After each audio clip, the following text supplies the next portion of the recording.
नमस्कार, the daily show में आपका स्वागत है। मैं हूं मुकेश कुमार। दोस्तों, अडानी पर विपक्षी दलों और खास तौर पर राहुल गांधी के हमले को नाकाम करने के लिए मोदी सरकार ने जॉर्ज सोरोस का मामला उछाला था। मगर 12 दिनों की खींचतान के बाद ऐसा दिखलाई पड़ रहा है कि उसका ये ट्रम्प कार्ड फेल हो रहा है। सोनिया और राहुल को सोरोस से जोड़कर उन्हें गद्दार बताने की जो मुहिम चलाई गई थी, उसकी हवा निकलती दिख रही है। हालांकि सरकार और बीजेपी ने अभी इस मुद्दे को छोड़ा नहीं है, मगर जो साजिश उसने रची थी, वो कई वजहों से आगे नहीं बढ़ पाई है। इसकी सबसे बड़ी वजह तो यही थी कि कांग्रेस पार्टी इस हमले से विचलित नहीं हुई और उसने उसका डट कर जवाब दिया। वो खोद-खोद कर ऐसी जानकारियां ले आई कि सरकार के लिए उनका जवाब देना मुश्किल हो गया। फिर उसने फ्रांसीसी पोर्टल मीडिया पार्ट की रिपोर्ट पर जो नैरेटिव गढ़ना चाहा था, उसका मीडिया पार्ट ने ही धज्जियां उड़ा दी। उसने कह दिया कि मोदी सरकार फेक न्यूज़ फैला रही है और अपने राजनीतिक एजेंडे को आगे बढ़ाने के लिए गलत बयानी भी कर रही है। ये तो आप जानते ही हैं कि सोरोस से जोड़कर साजिश का जो खेल रचा गया था, उसका मुख्य मकसद अडानी को बचाना था। अडानी से लोगों का ध्यान हटाना था। सरकार नहीं चाहती थी कि सदन में अडानी पर चर्चा हो और उनके मामलों की जांच करने के लिए विपक्ष उस पर दबाव बनाए। इसमें वो कुछ हद तक सफल तो हुई, मगर इसका उल्टा भी हुआ। राहुल गांधी ने विपक्षी दलों को साथ लेकर अडानी का मुद्दा लगातार गर्म रखा। उन्होंने हर दिन खबर बनाने की पुरजोर कोशिश की। ये और बात है कि सरकार के साथ-साथ गोदी मीडिया भी अडानी का नाम लेने से घबरा रहा है, बच रहा है।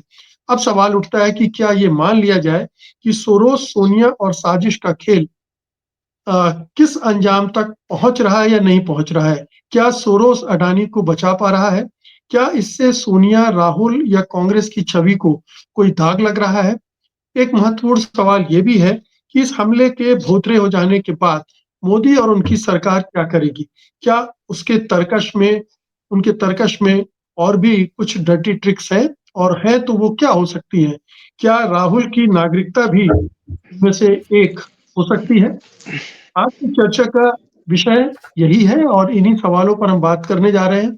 और इसमें हिस्सा लेने के लिए जो मेहमान हमारे साथ जुड़ गए हैं, मैं आपको उनसे परिचय करा दूं। हमारे साथ 3 वरिष्ठ पत्रकार हैं।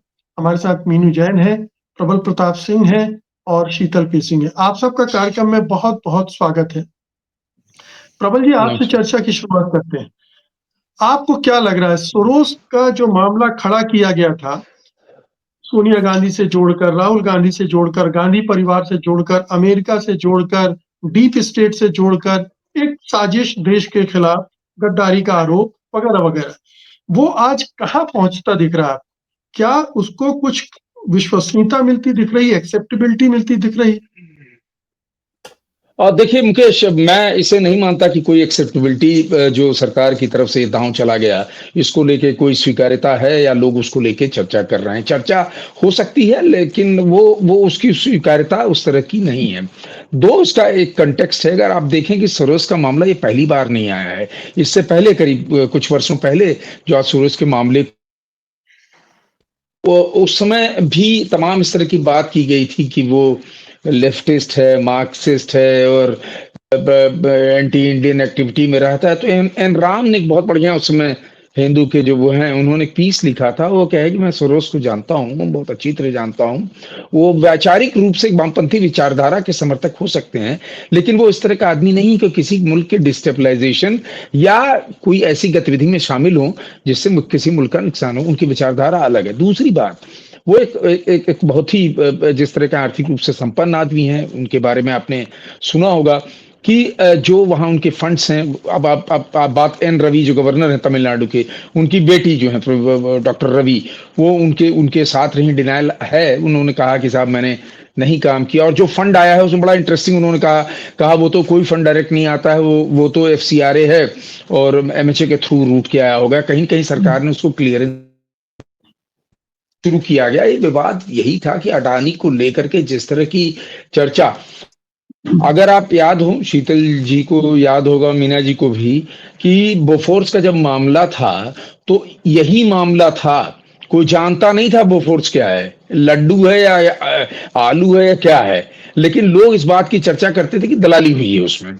मुझे बनारस का एक वाकया अच्छी तरह याद है कि वहां लोग कहते थे कि यार ये बोफोर्सवा का है, ये लड्डू उड्डू का है, मैं जब कई दिला। तो उस तरह से अडानी एक चर्चा का विषय बन गया है, लोग बात करने लगे हैं।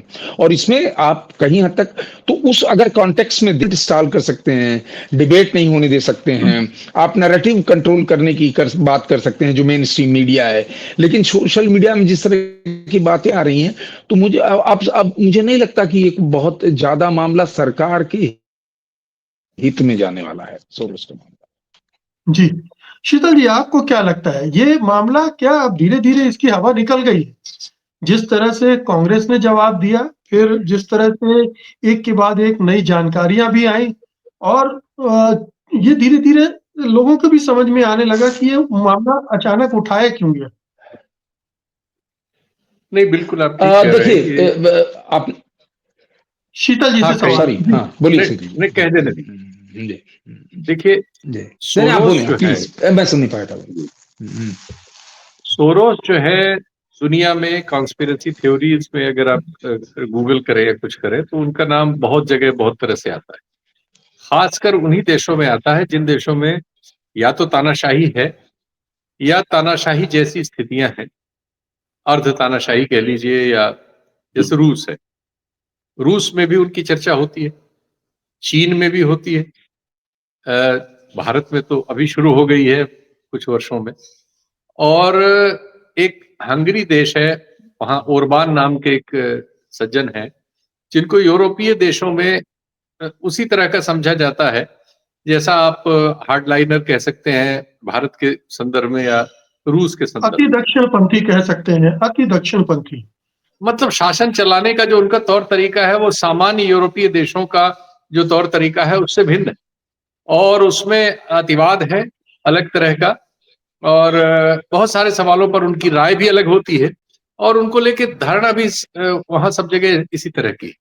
तो ऐसी जगहों में सोरोस आलोचना के पात्र हैं, इसलिए कि सोरोस की जो थिंकिंग है ओवरऑल वो तो बॉर्डरलेस दुनिया की कल्पना करते हैं, और तरह तरह की बातें हैं उनकी। लोकतांत्रिक एक दुनिया चाहते हैं, जवाबदेह दुनिया चाहते हैं। तो उनके जो संगठन है उनमें, और उनके तमाम संगठन जो है यूनाइटेड नेशंस के साथ है। एक में तो भारत सरकार भी पैसा डालती है। यूनाइटेड नेशन का एक कार्यक्रम सोरोस के साथ है जिसमें भारत सरकार लगातार उसमें पैसा डालती है। दूसरे, यहाँ जो उनका संगठन जिन चीजों में काम करता है उसके डिटेल्स में एक तो है जो छोटी जो एनबीएफसी वाली बैंकिंग है उससे संबंधित एक संस्था के साथ वो काम करता है, जिसमें दवाइयां एकदम कठिनाई में पड़े हुए लोगों को, उन किसानों को जिनके पास चेन नहीं है अपनी मार्केटिंग की, उनको हेल्प करने का, और बहुत छोटे से ऐसे बिजनेसेस जो स्टार्टअप हैं, इनको सबको फंडिंग का काम कर रहे हैं। 40 लाख के आसपास लोगों को उन्होंने फंड किया है मोदी रिजिम में आने के बाद। 14 से वो ज्यादा एक्टिव हुए, 16 में उनको नए कानून कायदों से जैसे सबको परेशानी हुई, एनजीओज को, उनको भी परेशानी हुई, लेकिन उसके बाद उन्होंने तालमेल उसमें निकाला और 2 संस्थाओं के साथ वो काम कर रहे हैं। उनमें से एक संस्था है जिसको कांग्रेस ने इंडिकेट करके बताया कि उसके जो दोनों प्रमोटर हैं वो दोनों मोदी जी के प्रशंसक हैं, मोदी जी के साथ उनके तमाम चित्र वगैरह हैं, और वही उनका एनबीएफसी का काम भी देखते हैं, और मूल उनकी फंडिंग सोरोस की कंपनियों से होती है। फिर शमिका रवि वाला मैटर आया जो अभी बताया ही प्रबल जी ने। शमिका रवि ने ये एक्सेप्ट किया अपने ट्वीट में कि हाँ, वो एक समय 2006-7 में एक संस्था में काम कर चुकी हैं जिसे सोरोस ने फंड किया था, लेकिन उन्होंने कहा कि मेरा काम रिसर्च वगैरह का था, मेरा उससे मतलब फंडिंग मुझे कोई नहीं हुई है, मैंने तो नौकरी की है उतने। लेकिन ये तो हुआ कि भाई आप भी उससे जुड़ी रही। दूसरे, भारत में सोरोस के विरुद्ध कोई क्रिमिनल मुकदमा या दुनिया में कहीं नहीं है। उनका कोई काम ऐसा नहीं है जो किसी जयशंकर जी के बेटे का नाम क्या है? जी विदेश वो मैं आता मंत्री उस पे आता जयशंकर के जी जी बेटे जी का भी नाम आया है। वो मैं आता, हाँ। तो जयशंकर के बेटे का भी डिटेल है। तो सोरोस के खिलाफ किसी किस्म का कोई अपराध किसी भौगोलिक इकाई में दुनिया की सब और भारत में ऐसा नहीं है। तो आप एकाएक ऐसे किसी व्यक्ति को ऐसी चीज करना चाहेंगे तो दुनिया में आप हास्य के पात्र बनेंगे। ठीक उसी तरह से जैसा कि आपने फ्रांस की एक रिपोर्ट को तोड़, हमारे यहाँ ज्यादा समस्याएं हमारा गोदी मीडिया पैदा कर रहा है। हमारी विदेश नीति की बहुत सारी समस्याएं, हमारे पड़ोसियों से रिश्तों के मामलों में, और जो हमारा लोकतांत्रिक देश का जो लोकतांत्रिक कैरेक्टर है उसको डिमिनिश करने में, दुर्भाग्यपूर्ण है ये लेकिन ये रियलिटी है। बांग्लादेश वगैरह सब ये बात कह रहे हैं कि आपका मीडिया फेक चीजें चलाता है और मतलब वेपनाइज कर रहा है खबरों को और टारगेट करके चीजें करता है। वैसे ही वो इन मामलों में कर रहा है। दुर्भाग्य से सरकार को इससे लाभ उठाने की आदत पड़ गई है। इस मामले में यही हो रहा है, वरना ये बूमरैंग करेगा, क्योंकि इस व्यक्ति के विरुद्ध जो भी बातें हैं उन देशों से ही उभरती हैं जिन देशों की साख खुद ही दुनिया में बहुत खराब है, या कम से कम लोकतांत्रिक साख नहीं है उनकी, जवाबदेही वाली साख नहीं है उनकी। ऐसे सभी लोग जो इनके आलोचक हैं वो सब इसी तरह के आधार से आते हैं। तो इसलिए ये मामला तो वेस्टर्न वर्ल्ड में बूमरैंग ही कर रहा है, हास्यास्पद बना रहा है भारत सरकार की स्थिति को। लेकिन अब दुर्भाग्य से हमारे यहाँ नरेशन जो है इसी तरह से बिल्ड किया जा रहा है और इसी तरह से उससे राजनीति की जा रही है। और ये भले ही हम बाहर मजाक का विषय बने, अपनी ओर से हमारा दावा है कि हम विश्वगुरु हैं। जी, हमारे साथ वरिष्ठ पत्रकार प्रेम कुमार भी जुड़ गए, उनका भी स्वागत है। मीनू जी, ये सब खुलासे होने के बावजूद, इतनी जानकारियां आने के बावजूद अभी हटी नहीं है सरकार इस मुद्दे से। वो लगातार, मतलब संसद में आज भी सोरोस का मामला उठा, तो लगातार इसको क्या, वो जो बोलते हैं झूठ बोलो, बार बार झूठ बोलो, ये टेक्निक है कि बार बार हैमर करते रहो तो लोगों के दिमाग पे कुछ तो जाएगा।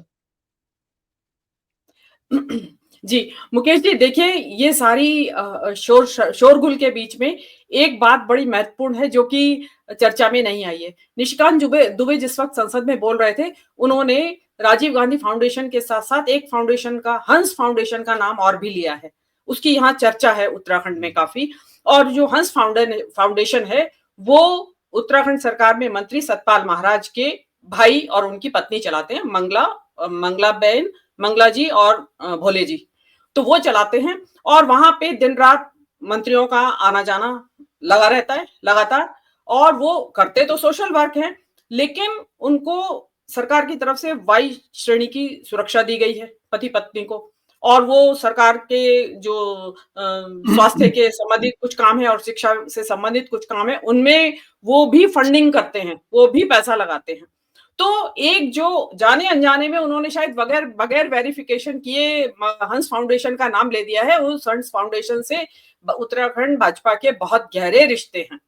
तो पता नहीं, शायद कांग्रेस के ध्यान में ये चीज आई नहीं होगी प्रोबेबली। तो ये चीज है। तो जो आपने कहा कि जो बोल रहे हैं वो बैकफायर करेगा। देखिए, अब मैं आपको एक चीज इसमें, मुझे जो एक बहुत एक डाइकोटमी जैसी लगती है इवन सोरोस के बीच में, सोरोस के मन में भी, अंदर भी, दिलो दिमाग में भी।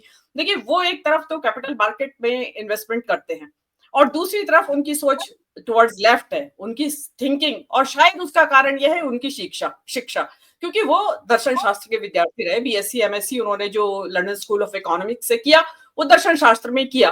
तो प्रोबेबली सोच कुछ और कहती है और जीवन की जो जरूरतें हैं या जो जीवन है वो कुछ और कहता है, परिस्थितियां कुछ और कहती है। शायद उनके अपने जो अनुभव हैं जीवन के, वो भी इसके पीछे रहे हैं, क्योंकि वो जर्मनी, हिटलर की नासीवाद को भुगत चुके हैं, हंगरी के रहे हैं, उनको भागना पड़ा और 17 साल की उम्र में वो लंदन आकर और छोटे मोटे काम, कुलीगिरी और ये सब करते रहे।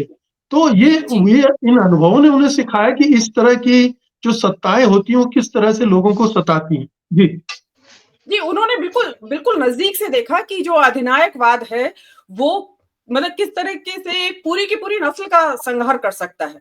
और दूसरा, उन्होंने जो सेकेंड वर्ल्ड वॉर को भी देखा, उन्होंने मतलब एक पूरी सदी का अनुभव है उस व्यक्ति के साथ में। बहुत कुछ मतलब इनफैक्ट तो मेजर जो अपहीवल्स हुए हैं इस दुनिया के अंदर, वो इस पिछली शताब्दी के में ही हुए हैं और उस पूरी शताब्दी के साक्षी है जो जॉर्ज सोरोस हैं, और शायद उनका जो ये विचार बना है ओपन सोसाइटी का, वो उसी के मद्देनजर बना है, क्योंकि उन्होंने जो देखा तो उससे लगा कि नहीं, विचारों का खुलापन और समाज की जो सोच में जो जड़ता है, या जो ये अधिनायकत्व है, या जो ये उग्र राष्ट्रवाद है, ये तबाही की तरफ ही धकेलेगा। और उसके लिए अब उनके पास क्योंकि पैसा था, तो उनको लगा कि कई लोग बोल देते हैं ना, जैसे एथिकल कैपिटलिस्ट, कि उनको ये लगा कि शायद मुझे अपने पैसे का इस्तेमाल इसलिए इस काम में करना चाहिए। और वो उन्होंने जो over a period of time 64% of his total wealth वो अभी तक डोनेशन के तौर पे दे चुके हैं। और ऐसा भी नहीं है कि कोई बहुत बड़े दूसरे तीसरे नंबर के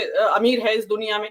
तो वो चीज जो है, आप ठीक है, आप क्योंकि आपका सोरोस को ढूंढ के लाना, काट लाना, वो सब ठीक जमता है, लेकिन क्योंकि वो मोदी के आलोचक भी रहे हैं जॉर्ज सोरोस, और उन्होंने कहा भी, आपको ध्यान होगा उनकी एक क्लिपिंग सोशल मीडिया पे तैरती रहती है, तो उसमें उन्होंने किया है तो केवल इस वजह से कि आप और कुछ नहीं मिला तो उठा के हवा में से छुबंतर किया और आपने सोरोस को लाए पकड़ के और फेंक दिया देश के भीड़ में कि लो भाई, ये लो, एक नया खेल आया है, अब इसमें लग जाइए। तो आप अडानी की जो डिफेंस है, जो आपकी विषय भी है, अडानी की डिफेंस आप सोरोस को सामने रख के नहीं कर सकते। दो ये बिल्कुल अलग अलग मामले हैं। और अगर देखा भी जाए तो सोरोस और अडानी का जो सोच है और जो कर्तृत्व है बोलते हैं जो हिंदी में, वो एक पोल्स अपार्ट है, बहुत अलग अलग है।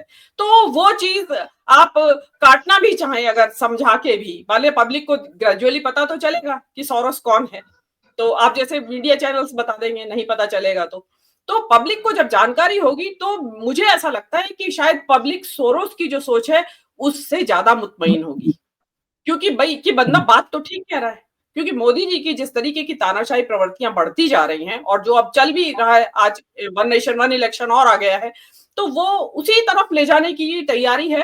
तो ऐसे में अगर कोई बाहर से कोई सोच आ रही है, और देखिए ये सोच ऐसा नहीं है कि जॉर्ज सोरोस कोई आर्मी के जरिए या किसी जासूसों के जरिए यहाँ इन्फिल्ट्रेट कर रहा है, उसकी तो 68 देशों में चल रही है, जो उसके जो प्रोजेक्ट्स चल रहे हैं वो एनजीओ के जरिए, सिविल सोसाइटीज के जरिए पैसा देता है कि भाई आप ओपन सोसाइटी की बात यहाँ करनी है। तो उसमें और आपके जरिए से ही आता होगा, अगर राजीव गांधी फाउंडेशन को आता है, हंस फाउंडेशन को पैसा आता है, तो आपके जरिए से आता होगा, आपको पता कैसे नहीं है, आप तक चुप कैसे बैठे रहे। तो ये बहुत सारे सवाल हैं जिसका जवाब सरकार को अल्टीमेटली देना पड़ेगा। जी जी, प्रेम जी, ये तो एक पक्ष हुआ कि जॉर्ज सोरोस का नाम लेकर गांधी परिवार, सोनिया गांधी को फंसाने की कोशिश की गई और वो उस तरह से नहीं चल पाई। लेकिन क्या इस मकसद में ये सरकार कामयाब हुई है कि अडानी पर उतनी चर्चा ना हो? अडानी से जो डाइवर्ट करना चाहती थी लोगों का ध्यान, पब्लिक का ध्यान, क्या उसमें किसी हद तक कामयाबी मिल गई है उसको?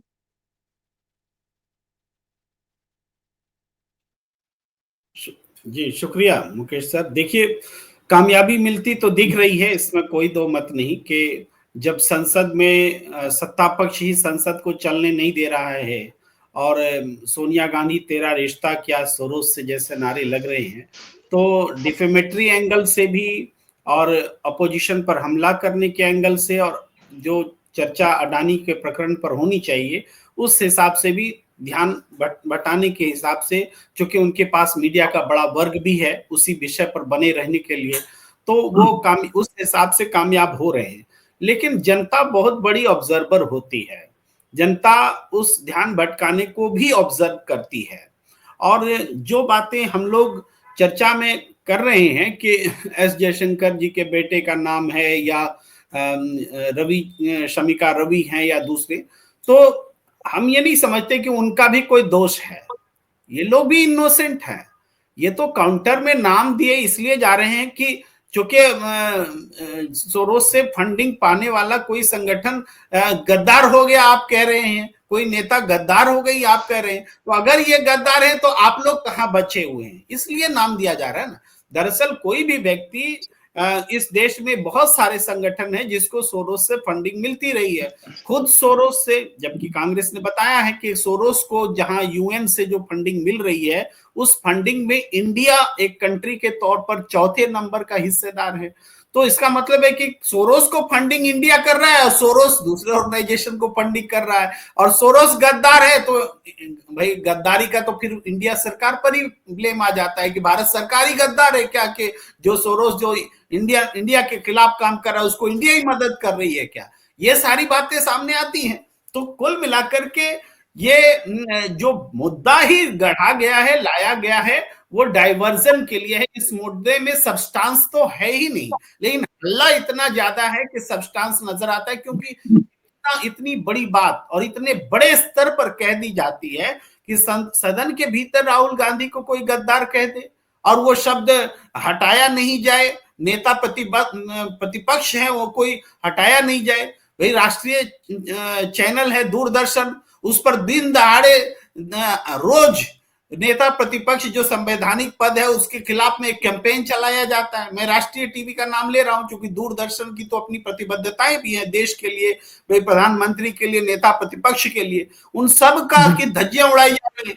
तो आम जनता कैसे सोचे भाई, उसके दिमाग में तो डाइवर्जन जाएगा। लेकिन साथ साथ जो जनता का जो ओपिनियन लीडर्स हैं जो प्रभावित करते हैं लोगों को, उनके दिमाग में ये बात बैठती है कि कहीं ना कहीं ये डाइवर्ट किया जा रहा है मुद्दे को, और जब ओपिनियन लीडर्स के दिमाग में ये बात बैठेगी तो जनता तक देर से उस विचार का हस्तांतरण होगा।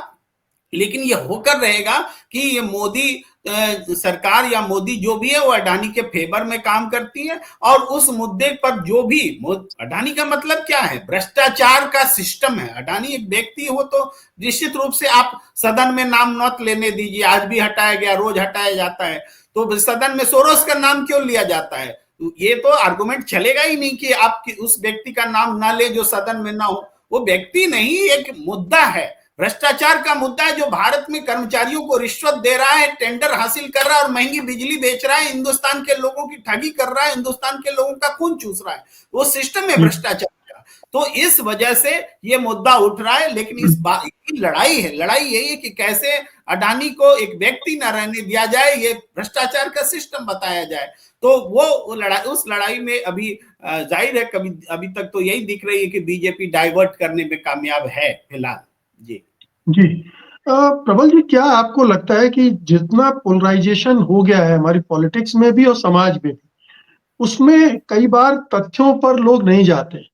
हमें एक नैरेटिव सूट करता है एंटी कांग्रेस का या एंटी बीजेपी का, उसमें कहीं कुछ झोल झाल हो तो भी मैं उसको स्वीकार कर लूंगा। ये एक आम प्रवृत्ति बन गई हमारे समाज में। ऐसे में जब इस तरह की जो कोशिश की जाती है, क्या किसी हद तक कामयाब भी हो जाते हैं उसमें? इस तरह से राजनीति का ध्रुवीकरण हुआ है और जिस तरह के नैरेटिव सेट किए जाते हैं, वो झूठ सही जो भी आप कह लें, लेकिन एक लंबे वक्त के बाद वो एक आपको तात्कालिक लाभ तो शायद दे सकता है, लेकिन लंबे समय तक उसका आप बहुत लाभ नहीं उठा पाते हैं। सबसे बड़ी बात, आप 2024 का लोकसभा का चुनाव देख लीजिए, क्या नैरेटिव था? नैरेटिव ये था कि सरकार का आरक्षण विरोधी है, वो नैरेटिव चल गया और इनकी 40 सीटें कम हो गई। महाराष्ट्र आप देख लीजिए, अब वो मैं तो इलेक्शन में वो ईवीएम के डिबेट में नहीं पढ़ना चाहता, लेकिन वहां नैरेटिव था कि साहब लाडली बहनी योजना टाइप की कोई स्कीम है और ओबीसी मराठा रिजर्वेशन है, वो दूसरा नैरेटिव है। तो 24 के बाद वो देख लीजिए, उससे पहले हरियाणा आप देख लीजिए। तो ये नैरेटिव जो ये पोलराइजेशन है, देखिए इसमें सबसे बड़ा नुकसान क्या होगा कि आप असली मुद्दे से भटक जाएंगे। आप जो आपके पास तमाम सारे चैलेंजेस हैं, भाई यही आतंकवादी कह रही थी, और वही जब किसान डटे रहे तो इनको झुकना पड़ा, सारे कृषि कानून वापस लेने पड़े। वही स्थिति आज है। अब अगर कांग्रेस इस बात पे अड़ी है कि नहीं भाई हम अडानी के मुद्दे को डिस्कस करेंगे, क्योंकि वो भ्रष्टाचार का एक सिस्टम का एक प्रतीक है, वो इंडिविजुअल नहीं है, तो हम उसको करेंगे, हम उस पर बहस करेंगे। आज नहीं चल रहा है, आने वाले समय में चलेगा। और मैं बार बार उसमें वीपी सिंह का बोफोर्स का उदाहरण देता हूँ, अपना अनुभव बताता हूँ। कोई नहीं जानता, वो कहते थे साहब पर्ची निकालते थे, इसमें पैसा गया, आज तक पता ही नहीं चला पैसा आया कहाँ गया। एक अलग बात है वो जांच का। लेकिन एक बात करें, एक वो भ्रष्टाचार का प्रतीक था, इसलिए लोगों ने उसे स्वीकार किया। आज हमारा समाज, हमारी जो भी हमारी नीतियां हैं, उन नीतियों की वजह से जो भी चुनौतियां हैं, रूरल इकोनॉमी देख लीजिए, जो जिस तरह की चुनौतियों से जूझ रहा है, उसमें आप कोई सुरोस लाएंगे तो लोग क्या कहेंगे, इनसे क्या हम लेना देना। वो तो ये कहेंगे ना कि भाई हमारी 1.5 रुपए हम दे रहे हैं और इस बिजली को लूटने वाला 50 पैसे वाला एक आदमी है, तो उनको वो चीज अपील करेगी। तो जो आपने पोलराइज कर, आप डिबेट क्यों नहीं करते हैं भाई, पार्लियामेंट में कर लीजिए। आप अडानी पे नहीं करना चाहें ओवरऑल कर लीजिए। आप कॉन्स्टिट्यूशन पास करना चाहते हैं, सन 75 की लगाई इमरजेंसी को आप आज तक सेलिब्रेट करते हैं। तो ये सब तमाम इश्यूज हैं, लेकिन ये है कि नैरेटिव ये सरकार जरूर सेट करेगी और कोशिश करेगी कि असली बात लोगों के तक पहुंचे ना। और क्या अपोजिशन क्या प्रबल, क्या आपको लगता है कि ये जो, चूंकि अमेरिका को भी जोड़ लिया भारत सरकार ने, कि अमेरिका भी इसमें शामिल है, अमेरिका की डीप स्टेट को भी शामिल कर लिया, तो ये इसका इसका जो पलटवार जो जैसे मीडिया पार्ट ने किया फ्रांस से, अमेरिका से भी होगा रिबटल, वहां से भी जो एडमिनिस्ट्रेशन है एक बार तो उसने किया ही है, खारिज कर दिया आपके, और डिसअपॉइंटमेंट हुआ है ये भी कह दिया। क्या ये अंतरराष्ट्रीय जगत में भी इसका एक उल्टा असर पड़ने जा रहा है? हाँ, देखिए जहां तक अमेरिका की बात है, देखिए वहां ट्रांजिशन का फेज अभी चल रहा है। अभी इनके बहुत बड़े, अगर ये जो हम विद इन कोट अनकोट कहते थे कि हम बहुत अच्छे दोस्त हैं, ट्रम्प हम फ्रेंड हैं, तो उसने जस्टिस डिपार्टमेंट में एक ऐसे आदमी को लगा दिया है इंडियन ओरिजिन को, जो कि सिखों के राइट्स का बहुत बड़ा वकालत करते हैं। वो महिला जो है वो आई हैं, तो अभी वहां ट्रांजिशन का फेज है। लेकिन अमेरिका, देखिए अमेरिका ने साफ कह दिया, उनके यहाँ से साफ आ रहा है, अडानी का मसला हो या उससे पहले पटवंत सिंह पन्नू के हत्या करने का प्रयास का मामला हो, उसने कहा कि हमारे पास क्रेडिबल एविडेंस है और हम as per law, as per justice, और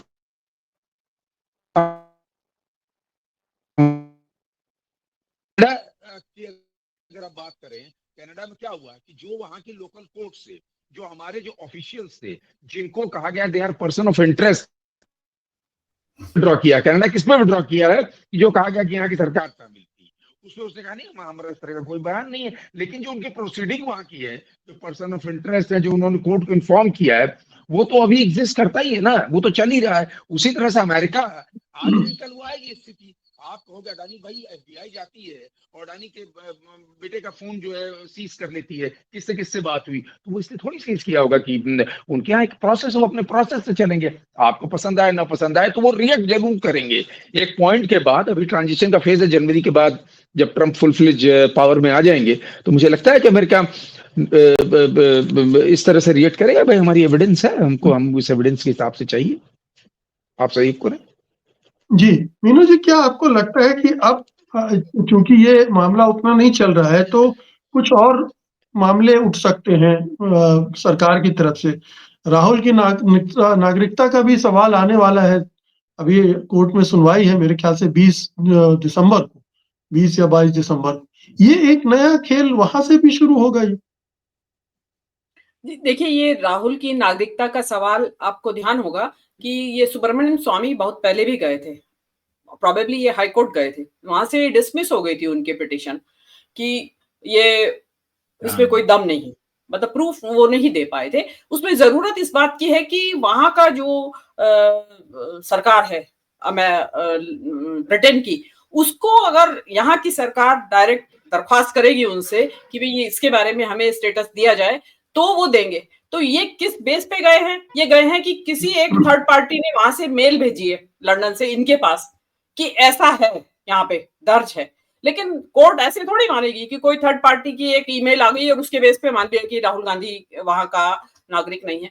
तो अगर सरकार चाहती है ये सब करना, कि ये प्रूव करना चाहती है और इस बात में सच्चाई है कि राहुल के पास ड्यूअल सिटीजनशिप है, तो अब तक तो सरकार 10 साल हो गए अभी मोदी सरकार को रहते हुए, उससे पहले इनकी सरकार बनी हुई थी। ऑफ कोर्स राहुल गांधी उस वक्त एमपी नहीं थे, लेकिन एक परिवार के तौर पे तो यहाँ रहते ही थे, प्रधानमंत्री आवास में रहते थे।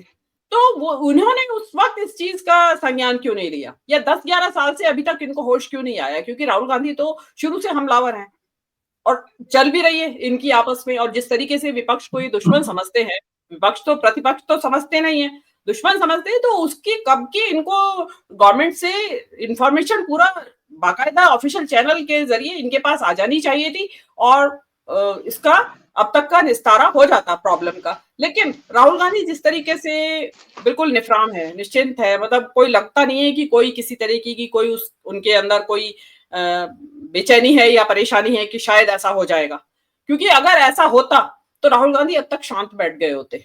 लेकिन क्या हो रहा है कि जितनी धार तेज इधर से हो रही है हमले की, उससे चौगुनी ताकत के साथ राहुल गांधी वार कर रहे हैं। और आप ये देखिए कि इंडिया ब्लॉक के कई साथी जो है वो अडानी मामले पे चुप हो गए हैं, साथ छोड़ दिया है, लेकिन उसके बावजूद भी राहुल गांधी चुप नहीं हुए हैं। अगर उनको इतना ये होता कि ड्यूअल सिटीजनशिप का, तो उस वक्त राहुल गांधी यहाँ 100% शांत हो गए थे। और दूसरी बात मैं एक और बता देती हूँ कि ये जिस जमाने की बात है, उस जमाने में राहुल गांधी विदेश में रहते थे और आइडेंटिटी को छिपाया गया था उनकी, इवन नाम भी बदला गया था। जो ये सुब्रमण्यम स्वामी राहुल वेंची बोलते हैं, ये एक्चुअली अमेरिकन यूनिवर्सिटीज में इनका नाम बदल के ही एडमिशन हुआ था।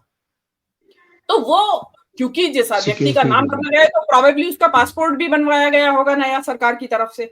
तो ये सारे ये जो फैक्ट्स हैं ये इस सरकार के पास हैं। लेकिन क्या होता है कि उठाते रहो धुआं, आग सलगाते रहो, लकड़ी डालते रहो, पब्लिक मजा लेती रहे, आपके वोट की फसल कटती रहे। पब्लिक भी तो अराउज हो जाती है ना कि अच्छा ये है, इसके राहुल गांधी के पास झूठ बोलता है, दो नागरिकताएं हैं।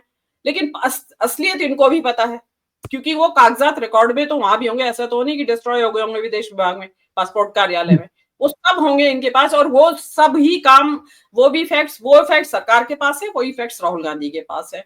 तो मेरे हिसाब से तो प्रोबेबली ये मुद्दा ऐसी तरीके से ये लोग सुलगाते रहेंगे भट्टी, और थोड़ा बहुत वोट की फसल काटते रहेंगे, बाकी कुछ होने जाना नहीं है। जी प्रेम जी, आपको क्या लगता है इसका नेक्स्ट फेज क्या है? हमने तो एक उदाहरण दिया कि क्या राहुल गांधी परिवार टारगेट पे है। देखिए, अपोजिशन टारगेट पे नहीं है, ये इस सरकार के टारगेट पर गांधी परिवार है। उसे लगता है कि गांधी परिवार को निपटा दिया तो कांग्रेस तो अपने आप निपट जाएगी, और कांग्रेस निपट गई तो हम फिर विपक्ष क्या रह गया, फिर हम ही हम हैं।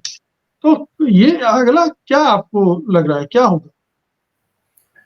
जी देखिए, एक कोशिश तो लोकसभा चुनाव से पहले हुई थी, जब राहुल गांधी को मोदी सरनेम मामले में उनकी संसद की सदस्यता चली गई थी, और उस मामले में पता चला था कि निचली अदालतों ने कितना विभत्स रवैया, हम कहेंगे, विभत्स शब्द नहीं बैठता, मैं जबरदस्ती ठूस रहा हूं, लेकिन वो विभत्स रवैया ही हम मानते हैं कि एक मैक्सिमम सजा सरनेम मामले में इसलिए दी गई ताकि उनकी संसद की सदस्यता चली जाए, भाई मकान उकान सब छीन लिए गए। ये हो चुका है। लेकिन आज की जो सरकार है वो बैसाखी पर टिकी सरकार है। बहुत सारे परमुटेशन कॉम्बिनेशन देखने पड़ते हैं आज भी, वरना संसद में तो लोकसभा राज्यसभा सब जगह तकरीबन बहुमत तो है ही, तो जो मनमानी चाहे कर सकते हैं, फिर भी नहीं कर पाते हैं। तो उसका मतलब है कि देश की जो राजनीतिक व्यवस्था है वो कहीं ना कहीं सामाजिक संरचनाओं से गूंथा हुआ है। तो इस वजह से वो एक तरफा कोई तानाशाही वाला काम हो नहीं पा रहा है।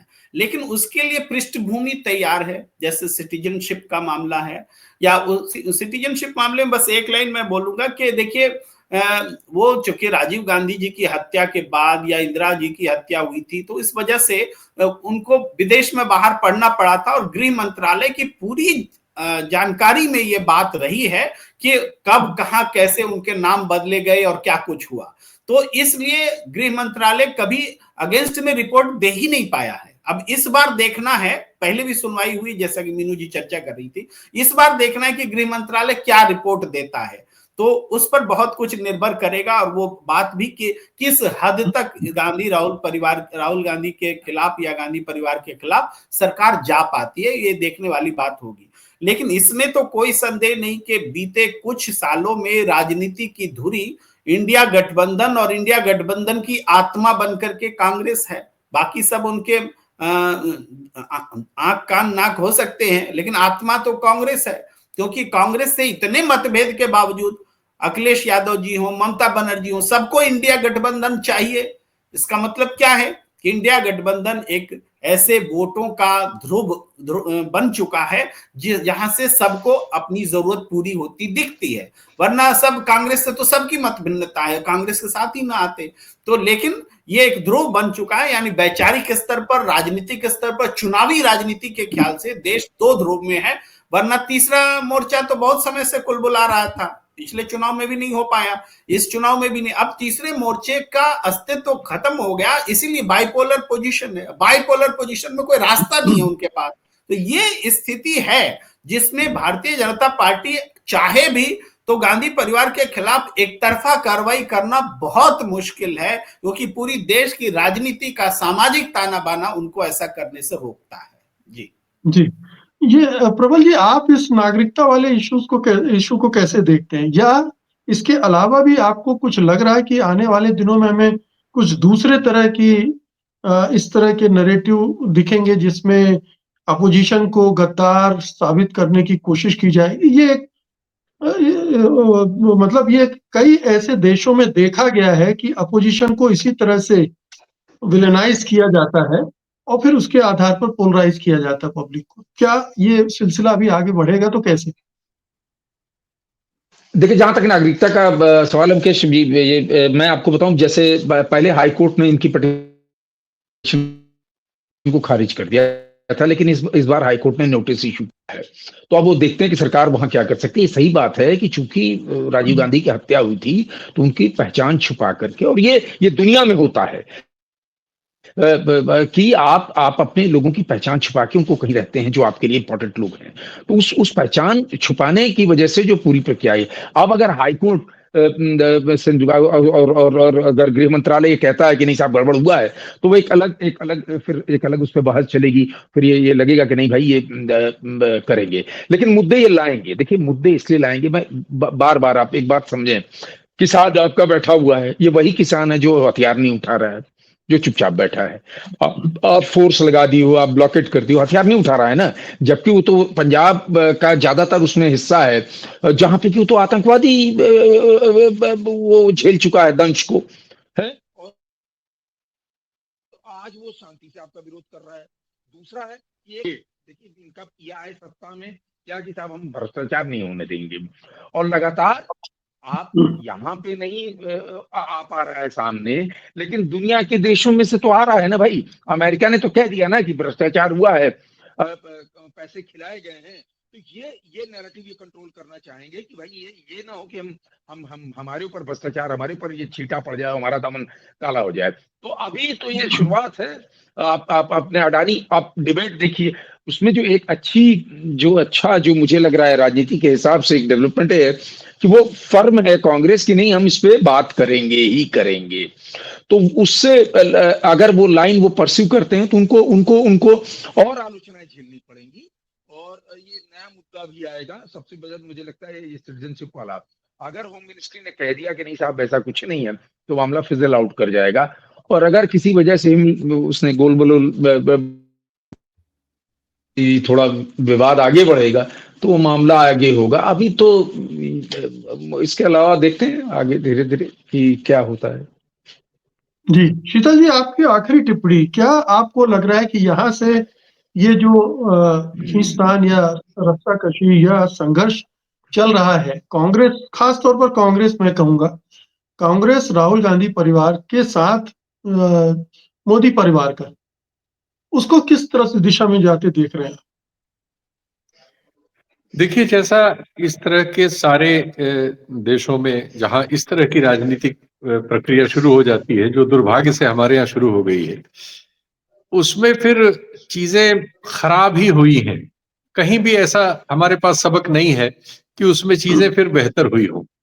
जो राजनीतिक विमर्श है वो कड़वा हो जाता है, उसमें व्यक्तिगत आक्षेप, व्यक्तिगत निशाना और ये सब चीजें होती है जिसका भी जिक्र मित्र कर रहे थे कि आपको झूठे मुकदमों में फंसा दिया जाए, आपसे साधन ले लिए जाए, जिम्मेदारियां ले ली जाए, जेल वेल में भी डाला जाए, ये सब होता है। उससे आगे भी कई जगह होता है, मैं उसका उल्लेख नहीं करूंगा। अभी भारत के बारे में मैं उतना नकारात्मक नहीं सोच रहा हूं, लेकिन चीजें उस दिशा की ओर हैं जो खराब, क्योंकि आप झूठ पर इतना बड़ा ताना बाना बुनते हैं और आप अपमानित होते हैं। आपने बांग्लादेश का जो भी कैरेक्टराइजेशन किया, दुनिया कैसे ले रही है? अमेरिका ने बयान दिया कि आप दोनों को आपस में बात करके चीजें ठीक करनी चाहिए। आपके बारे में जब दूसरे लोग ये सब कहने लगते हैं तो आप अपनी चीजों में खुद ही हस्तक्षेप करने का मौका दे रहे हैं। अब ये सोरोस के मुद्दे पर आप एक भाई उनकी संस्था भी पैसा क्यों दे रही है और क्यों पैसा आ रहा है, इसको रोकने, अगर वो गलत है तो उस पर मुकदमा लिखने की, उसको रोकने की, उस पर कार्रवाई करने की जिम्मेदारी किसकी है? सरकारी पक्ष ही सदन में झंडा लेके खड़ा होगा, ये गलत है, ये गलत है, ये है। अरे भाई, उस पे मामला क्या है? सवाल है कि कोई मामला किसी फोरम पे कहीं है क्या? आप अमेरिका के राजदूत को बुला के कहेंगे कि सोरोस हमारे देश में हस्तक्षेप कर रहा है और हम, ये गड़बड़ बात है, जैसा उन्होंने अपने मामले में आपसे किया जब आप पन्नू के मामले में फंसे? तो अब आपका तो एनएसए नहीं जा सकता वहां, लेकिन क्या वैसी स्थिति है कि अमेरिका का कोई व्यक्ति यहाँ नहीं आ सकता? या सोरोस के लिए जो काम कर रहा होगा उसका सीईओ वगैरह, वो भारत आने में उस पर प्रतिबंध लग गया क्या?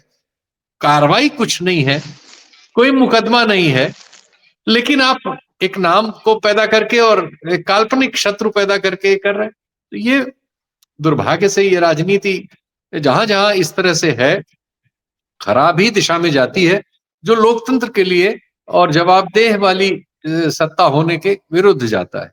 हमारे यहाँ भी ये सब घट रहा है, देखते हैं आने वाले दिन कैसे इसको क्या कहाँ ले जाते हैं। लेकिन ये आने वाले दिन तो जो विपक्षी राजनीति उस पे भी काफी कुछ डिपेंड करती है। विपक्षी राजनीति जिस तरह से अभी पिछले 5-6 महीनों में शेप ली है, उसको देखते हुए आप क्या कहेंगे? देखिए, मुद्दा है अडानी।